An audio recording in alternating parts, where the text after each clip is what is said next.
Coming up on WUFT First at 5, one University of Florida fraternity is recouping after pro-Israel banner was vandalized. A local restaurant was robbed at gunpoint over the weekend. The suspect police are looking for. And Marion County officials are addressing a litter problem in the Ocala National Forest. How they're handling the issue coming up. First at 5, from the University of Florida's College of Journalism and Communications, you're watching WUFT News. Welcome to WUFT News First at 5. I'm Megan Hartnett. And I'm Bianca Smith. Thank you for joining us.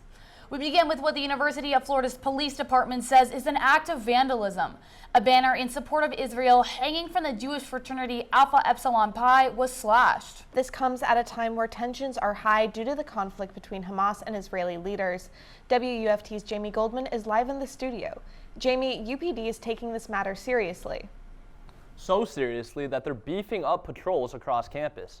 We're told the word Israel in the Stand with Israel banner was slashed through. This comes as some members of the Jewish community feel like they could face potential threats. The people I spoke with say it's an act of anti-Semitism. The vandalized banner was discovered over the weekend. It hangs in front of the fraternity's house on UF's campus. I spoke with fraternity president Garrett Schreiber about the incident. As a Jewish person, as a leader of a Jewish organization, it hurts.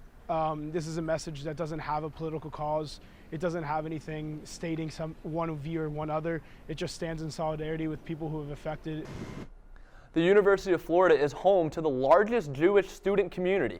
GPD officials are telling me that there are no updates at this time and that the department is waiting on more information to be released. Once we have more information about this case, including a possible arrest, we'll bring it to you. Live in the studio, Jamie Goldman, WUFT News. In Tallahassee, legislative action is quickly taking place to address issues like these at the state level. WUFT's Lauren Miranda is live in the studio with more information about what will be discussed at next month's special joint session. Lauren, Governor DeSantis wants state legislators to tackle a number of issues plaguing Floridians, including stronger protections for the members of the Jewish community. Megan, Bianca, Governor Ron DeSantis praised urgency from the Florida Senate Friday evening after the joint session was announced. DeSantis said he was glad to see the legislature's willingness to convene and the inclusion of multiple hot topics.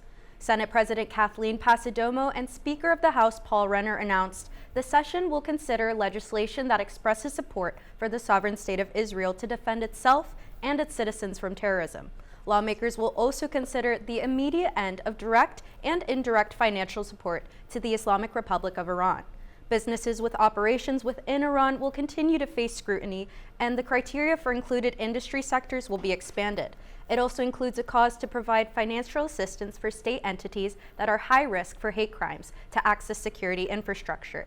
UF Rabbi Jonah Zinn says this effort may satiate fear for many Jewish Floridians. And we've seen on our own campus increased fear among Jewish students and some vandalism of Jewish institutions. So I think, as a community and as a state, we really need to take that very seriously. Some legislators, like Representative Fabian Basabe from Miami-Dade, have vowed to hold anyone who does not support this important initiative accountable. Representative Lauren Book from Davie also supported the initiative.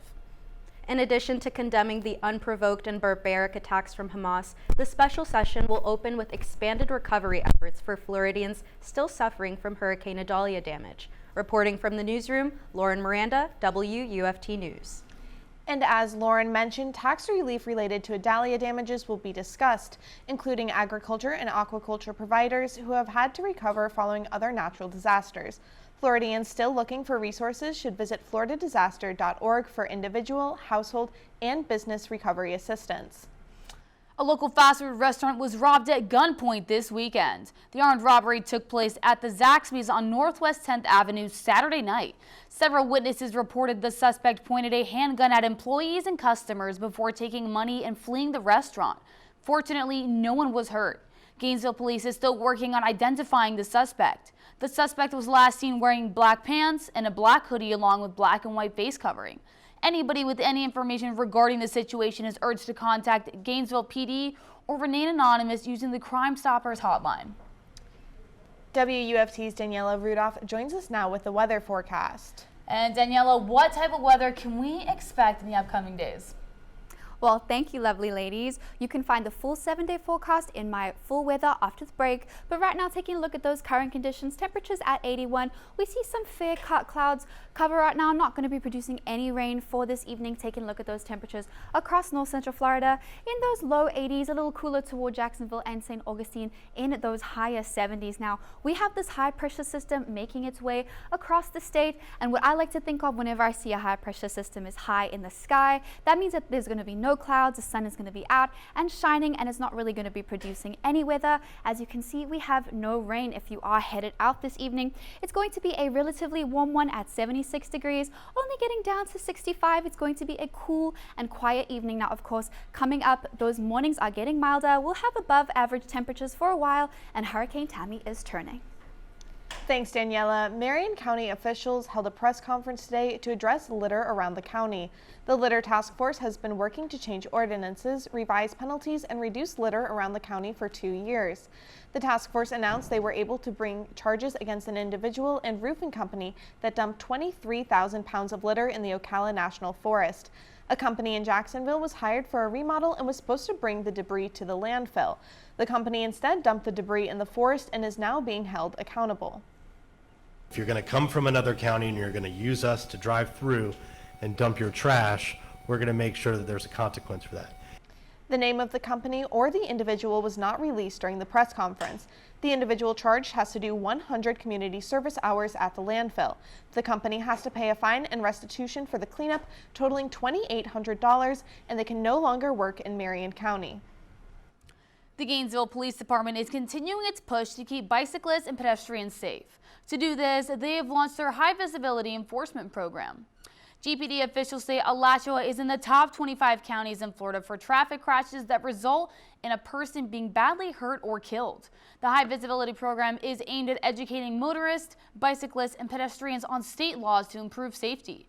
There will be extra officers at patrols on points in town where there are a high number of bicyclists and pedestrians. The program will run through next May and is a product of the Florida Department of Transportation. The city of Gainesville is helping a local family remember a young boy killed while crossing the street. Over the weekend at City Hall, officials honored the family of Dylan Roberts with a crosswalk and cross street in his name. Back in October of 2021, the 4-year-old was killed crossing East University Avenue.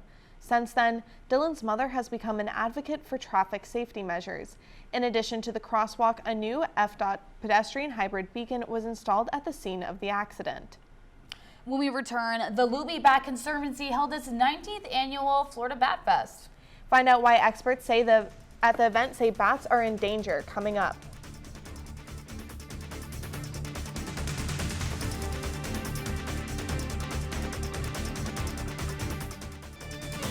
You're watching WUFT-TV News. Welcome back. One North Central Florida nonprofit hosts one of the largest book sales in the state. Friends of the Library is an all-volunteer organization that serves the Alachua County Library District.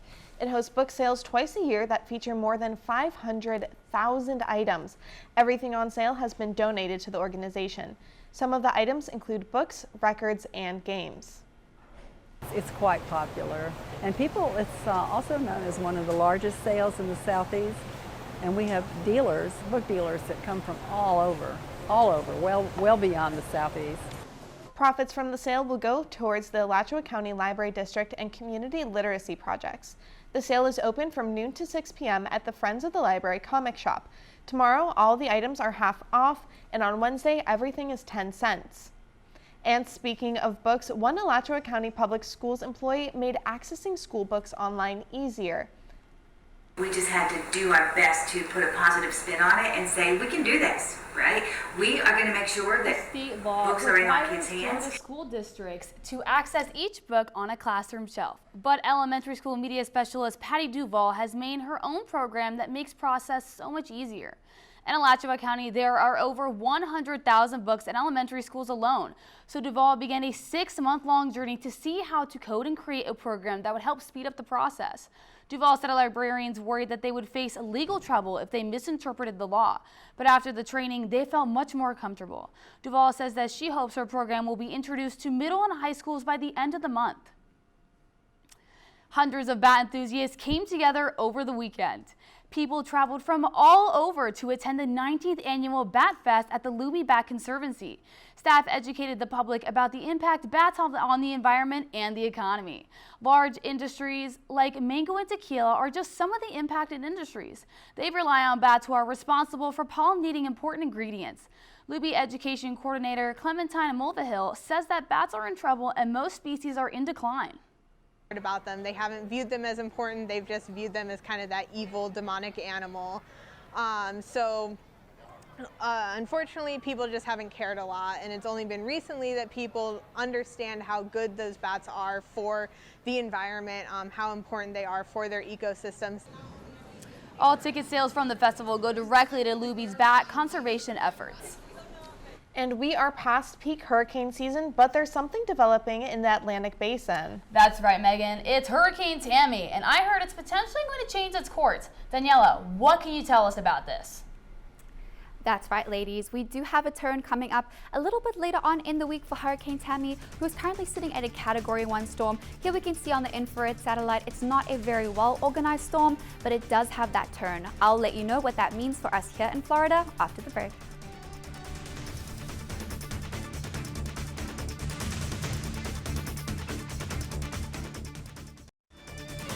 You're watching WUFT-TV News.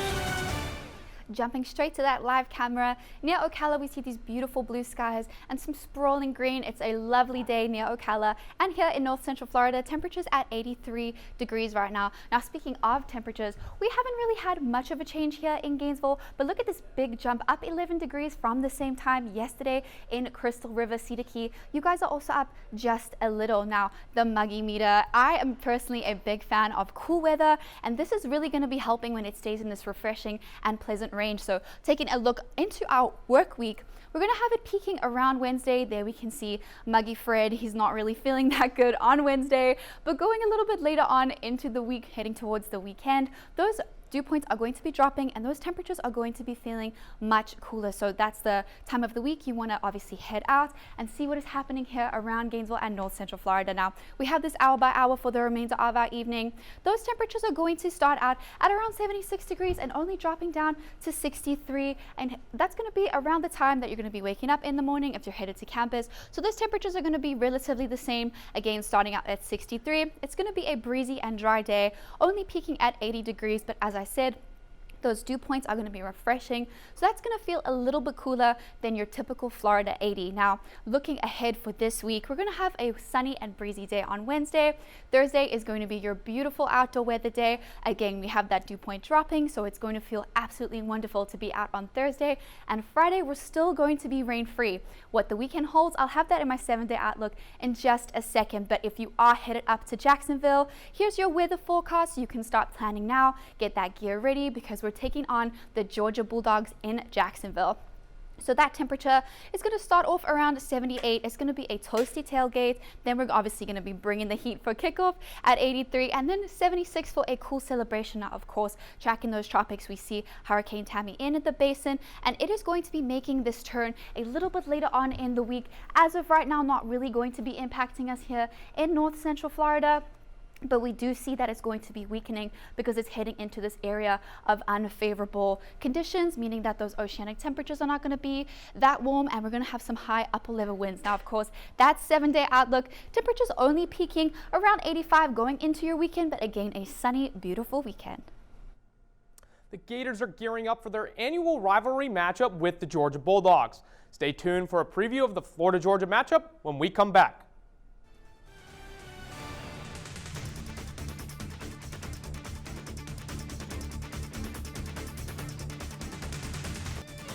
You're watching WUFT-TV News. Welcome back. I'm Bennett Solomon. Let's catch up in the world of sports.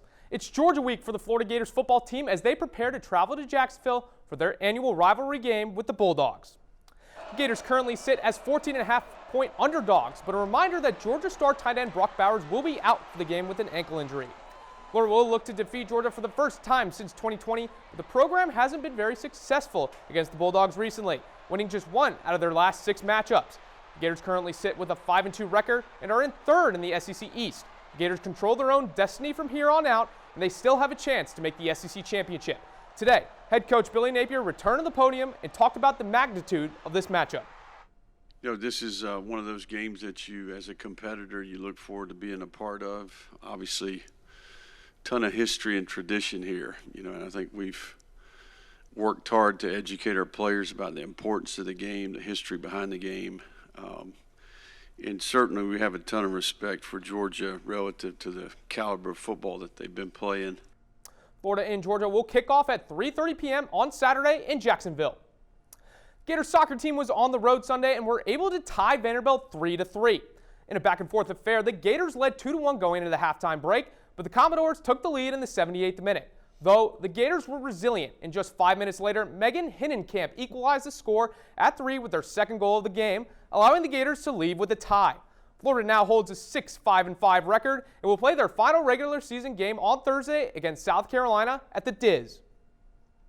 The playoffs are approaching in high school football, and multiple teams around the area are gearing up for a deep postseason run. On Friday, Newberry, Eastside, and Union County all came out with dominating wins over their opponents. Newberry crushed PK Young 38-0 to improve to 6-2. Eastside got their 5th win of the season over St. Joseph's Academy 43-0, and Union County got back on track against Santa Fe, winning 42-7. Here's a recap. Santa Fe got on the scoreboard first thanks to a long touchdown pass from quarterback Eric Hockman to wide receiver Ben Hockman. Despite an early 7-0 Santa Fe lead, it was all Union County from there. Fighting Tigers easily ran away with a 42-7 win, and Union County quarterback Trenton Klein finished the game with 3 touchdown passes with 145 yards in the air, while Ross Woodall had over 100 yards of total offense and a touchdown catch. Tigers moved to 4-3, while Santa Fe falls to 0-8. That's all for sports. Now back to Megan. Thanks, Bennett. October is LGBT History Month, and Gainesville's Pride community is celebrating. The Pride Community Center of North Central Florida hosted the Can't Drag Us Down Festival over the weekend. Over 100 vendors came to the event. Performers such as Dragula's Season 3 winner Landon Sider also took the stage. The Pride Center hosts over a dozen events called Pride Days to celebrate Gainesville Pride. They closed out the month-long celebration with a brunch on Sunday. And before we go, one last check on the weather. What's brewing up in the sky, Daniella? Taking one last look at those weather headlines, we have a rain-free week. We're going to be clear for football this weekend. It's not really feeling like fall because we are having those above average temperatures. There we can see those normal temperatures are 58 and 81, but we're only going to be seeing that 81 degree on Tuesday. It's going to be getting a little bit warmer, peaking next week only at 86 degrees, and then those mornings are not going to be as cool as we've been waking up to them over the past few weeks. It's going to be around that high 60 mark. Thanks, Daniella. BBC World News is next, and the PBS NewsHour is coming up at 7. For your Florida news is always on WUFT.org. Have a good night.